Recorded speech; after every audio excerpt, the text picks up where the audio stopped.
Castro here with Cape Ann Conversations, and I've got Annie de Castro of Annie de Castro Design Group with me today.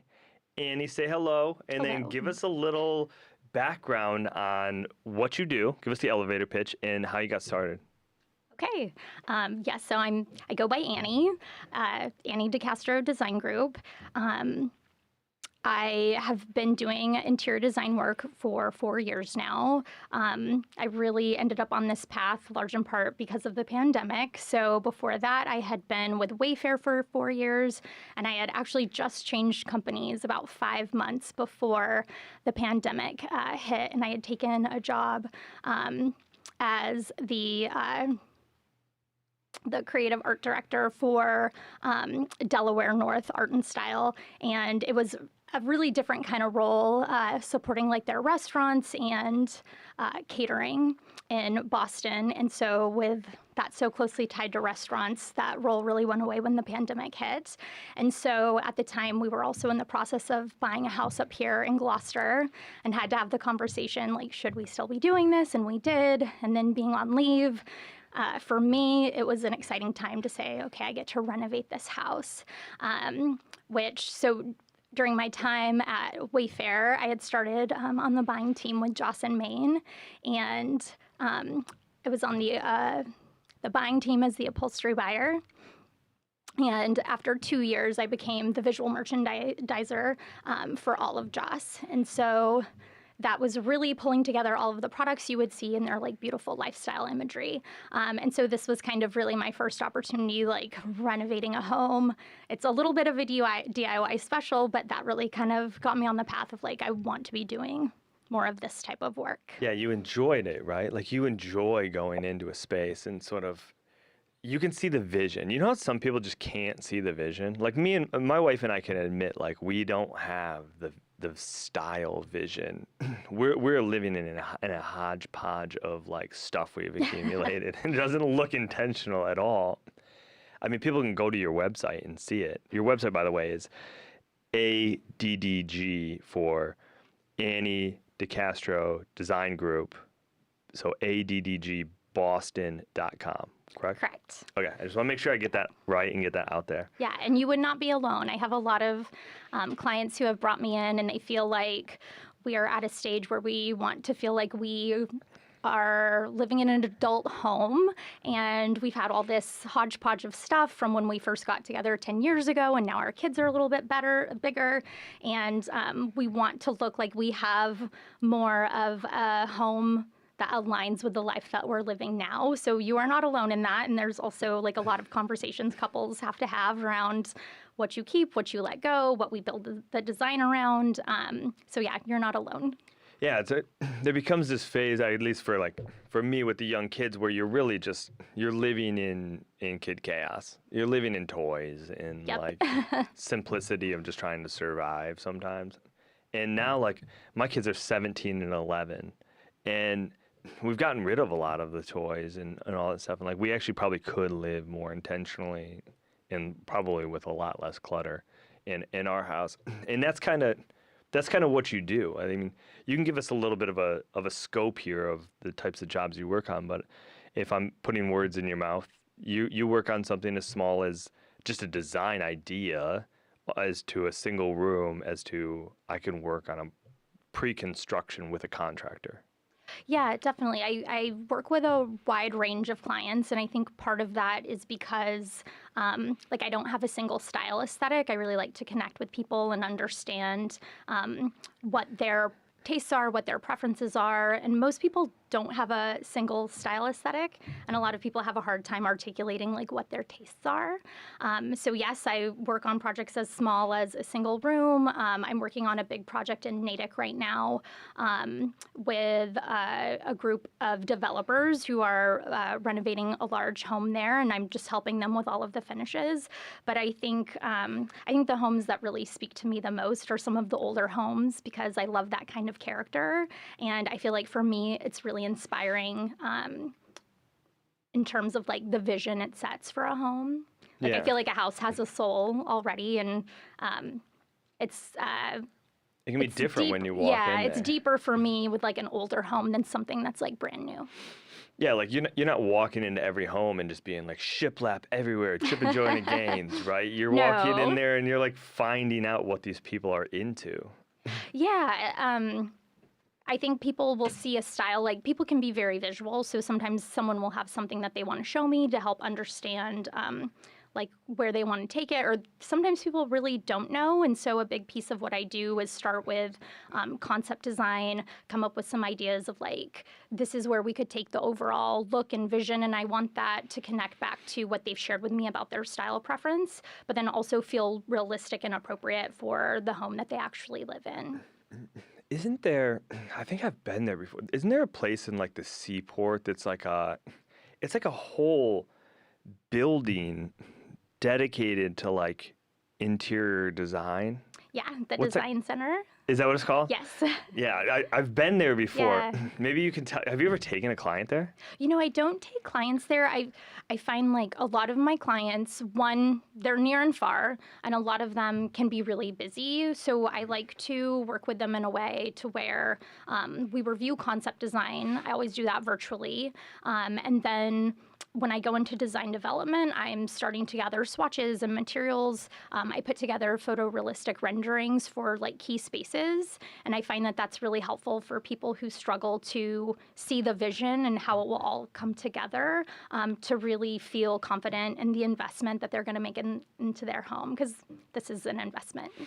Yeah. So how does that process work? Can you break down the barrier? I think honestly, the people will hesitate to call or to engage an interior designer and live in their non-designed mess, because they're probably just like, I don't know, maybe it costs too much money. They've like somehow like weirdly convinced themselves that they're not deserving of it or something. I don't know. People are weird. But can you break down that barrier so like people can understand like the process? Sure. So for the most part, when I first am connected with a client, I always like to say, let's jump on an intro call. I want to learn about you, what you're hoping for your space. Every project is so different. So it's kind of really hard to talk to someone and say, here's the number for what it's going to take to do your project. So on that first introductory call, I like to get a sense of their goals, how much might be in the scope, and then toward the end, I like to give an overview of my process. So there's 3 key components to my process: concept development, design development, and then project execution. And I also tailor that to like my service level offering, and it's all customizable. So I like to really try to put together a package of design hours that really works well for my client and their needs. It always starts, even before that, with an in-home consultation. I do charge for that. My fee usually covers about half the time I'm gonna spend invest in spending time with you to understand your needs, put together a really detailed scope workbook, because a lot of my clients have no idea what kind of investment that they really need to be considering for like their full wish list. Right. So in that, I'm putting together, it is a spreadsheet with every single line item that we're talking about. If we're gonna need to bring in a trade person, an electrician, a carpenter, I am assigning a budget number to that as well. That way, when I share that with you, we can really get our arms around what is a realistic budget. And it's always a jumping off point. I like to tell people, some people come back and they say, we forgot X, Y, and Z. Can you add that and revisit the hours? Or, we're going to deprioritize the basement for now. So can you just pull that off and like, we'll see where things land. Yeah. Because it's so different. Like if you're talking about new paint and new furniture, that's going to be so different than we have to bring in a plumber and replumb this whole thing to move from a bathtub to a shower. Oh, absolutely. It's just, those are completely different projects, people. Like, yeah. So that's good. So somebody can get on a phone call. That's free. Have a conversation, learn about you, talk about it, understand what they're trying to get into. But then you got to get it. You might have to get in there. You might have to get in there and like really give them some options and pull more on them, pour more on that thread, I guess. Yeah, so during the in-home design consultation, like I always want to be able to be in the space with a potential client, walk through no matter what we talk about on the phone, there's always more that kind of unravels and that you're able to see in person, and it just really helps you to get more acquainted with the space. And then usually within 5 business days, I'll get back to them with the scope workbook and with my design proposal. And that's broken out starting with design kickstart, which is the concept design, and clients will be able to see how many hours would be associated with that. And that includes space planning, those mood boards, paint direction, and that leads up to a virtual presentation. Some clients will decide to stop there. I'd say probably 80-85% of my clients are looking for more support than just that. But I have had clients where that feels like a good spot to dip a toe, and then later on they say, we want to move forward with you with these rooms. For most of my clients, the next step moving into design development is after concept design. I'm looking for their input, their feedback for a key space they might be selecting between layout 1, layout 2. And that's really critical because I want to make sure that we're considering together what layout's going to make the most sense for how they live in this space. Yeah. And then, so from there, I'm taking all their input and I'm starting to source the actual product, the paint colors, get the tile for the bathroom, and all of that builds and leads up to a final in-home design presentation. So I'm coming back to them. I have swatches of everything I can get my hands on, which is usually things like rugs, upholstery. For key rooms, I like to do, like I mentioned before, photorealistic renderings. And then at that stage, clients, I'll say, sit with the designs for a couple days a week. Let me know the time that you need.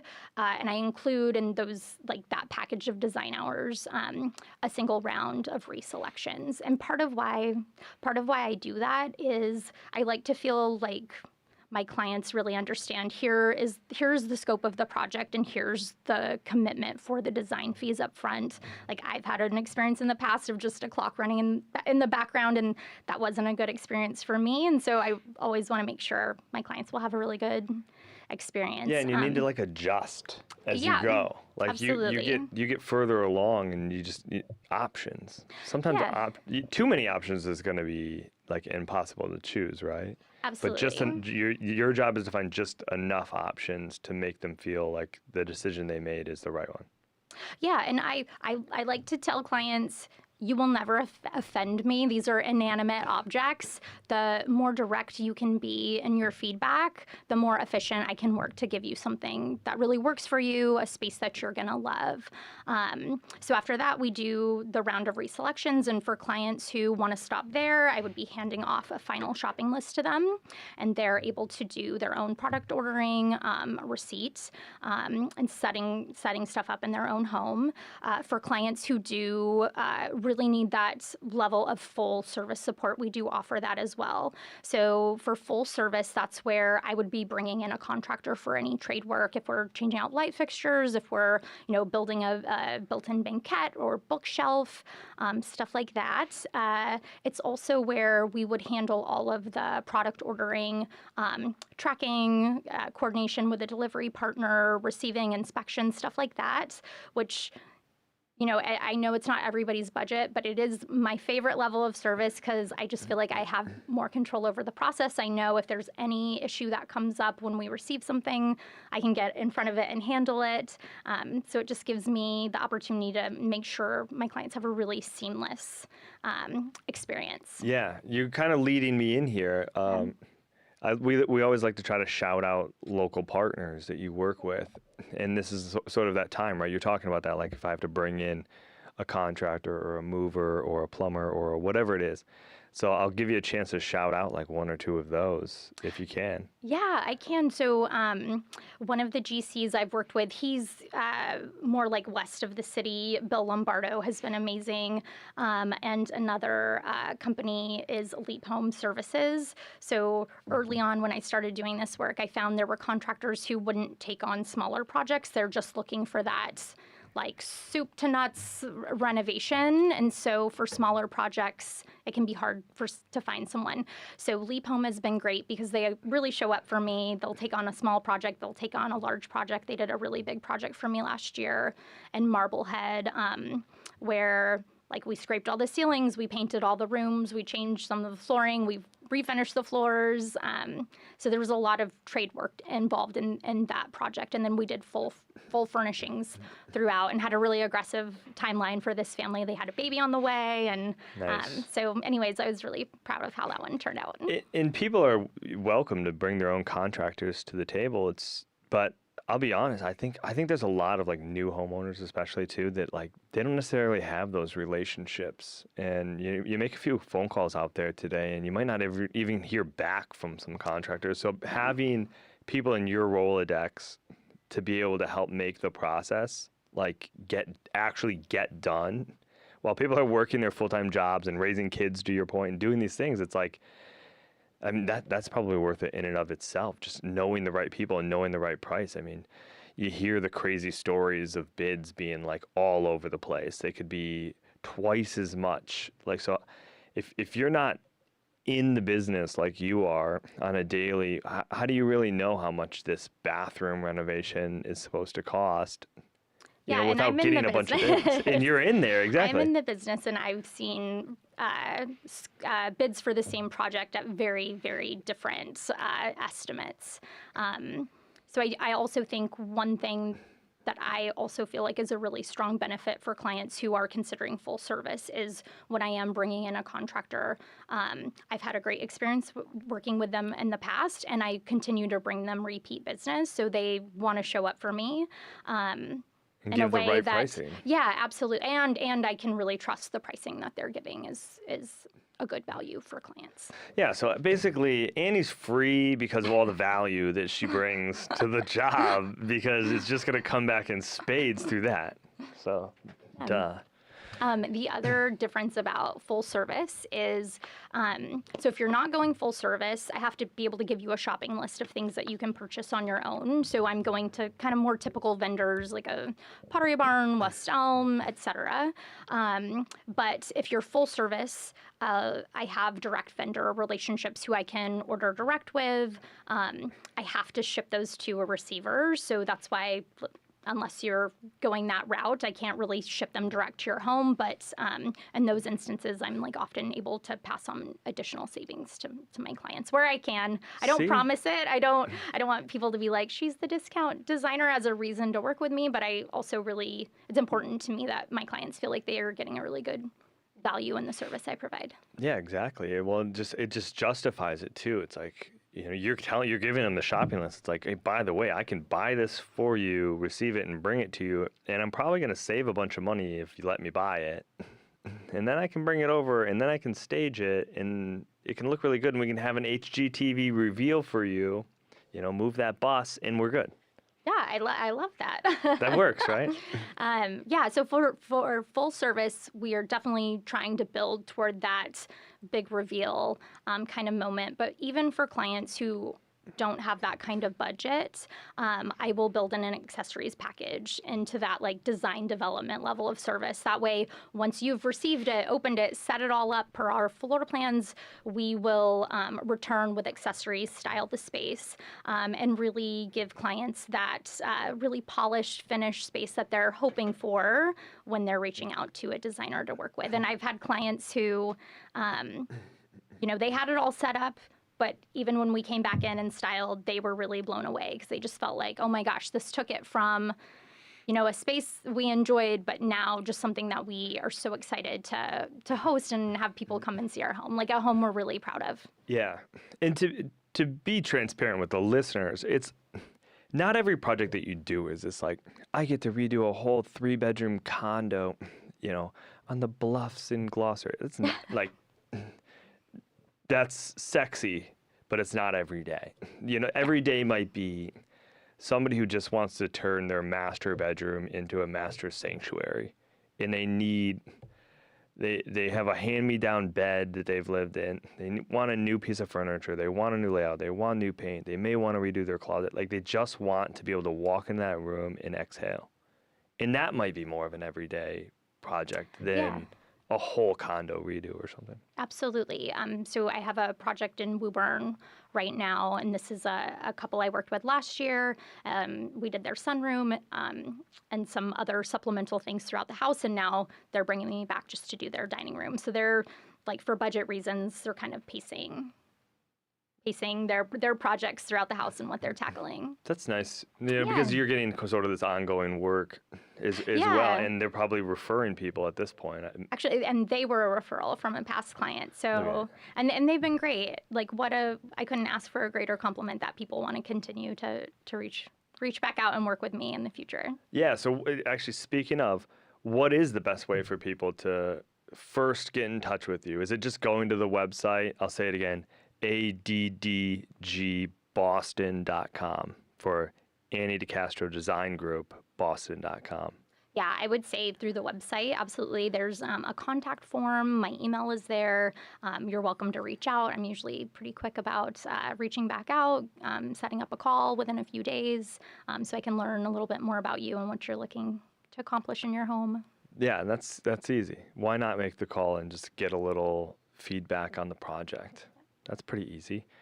Where do you service? You've got the moniker Boston, but now you live here in Gloucester. And I'm imagining that we've got a service area it can be anywhere. I mean, you can do this job literally anywhere. But. Yeah, so a lot of my work has been in the city and around the city because when I first started, I connected with another former Wayfair alumni, and she had started a home staging business. And when I connected with her, I was 5 months pregnant. I saw she had posted about looking for a staging assistant. So I just thought, I don't know if I'm this person or if this is right, but I'm just interested to find out more. And we ended up having coffee, and I'd sent her photos of our house when, all the work we'd been doing on our house, of my portfolio of visual merchandising work from Wayfair, and we ended up having coffee, and she said, you are not the right fit for an assistant for me. I need someone to organize and schlep things around like my storage facility, but I get a lot of interior design leads, and I've taken them in the past while I'm trying to build the business, but these are two completely separate business models. So in that, we agreed she would send me the leads. So her business was in and around Boston, and that's why that's where the heart of my business started, in and around Boston. Last year, I've been focusing more up here on the North Shore, had some projects, Peabody, Manchester, and would love to just continue to build my network up here and get some projects up in Cape Ann. This is kind of a crazy question. Yeah. Have you ever done businesses? Could you do an office? If somebody was like, I want this to be like a sanctuary for my employees, because you gotta keep employees now. You gotta keep them happy. Is that in the repertoire, or are we a no-go there? No, I would absolutely be open to that. That's kind of a cool idea too. It's like if you're still sitting in a cube, and by all means, cubes work. There's purpose for cubes. But if you're sitting in a cube environment, for lack of a better example, and it feels tired, and you feel like you're not giving your employees something, and it's something you're into, that could be a great opportunity for both of you. Yeah, absolutely. Early on, when I was starting this, I had connected and done concept design for a cafe. This is so long ago, I can't even really remember the details. That was in the city. But also early on, when it was the pandemic, a lot of people, as part of their project scope, were really focused on their home office because people were working from home, really struggling with just that balance of family life and work life and having everything in one place. So there was definitely some of those very home office focused projects early on. Yeah, that makes sense. Well, if anybody out there is on the fence, just give Annie a jingle. She's great. She's a great talker. This is perfect. I think welcome to Gloucester, number one. Well, I've been here 5 years. You've been here 5 years, so as of last week. What is your order at Virgilio's? The almond cookies. There you go, exactly. So no, I appreciate this, and people reach out on the website, set up an appointment or call, and I think you're going to be super successful. I might be your next client, actually. Awesome. If my wife had it her way, I would absolutely be setting you up right now. So thank you for coming on, Annie, and everybody like and share these local businesses. They're awesome. Yeah, thank you for having me, Troy.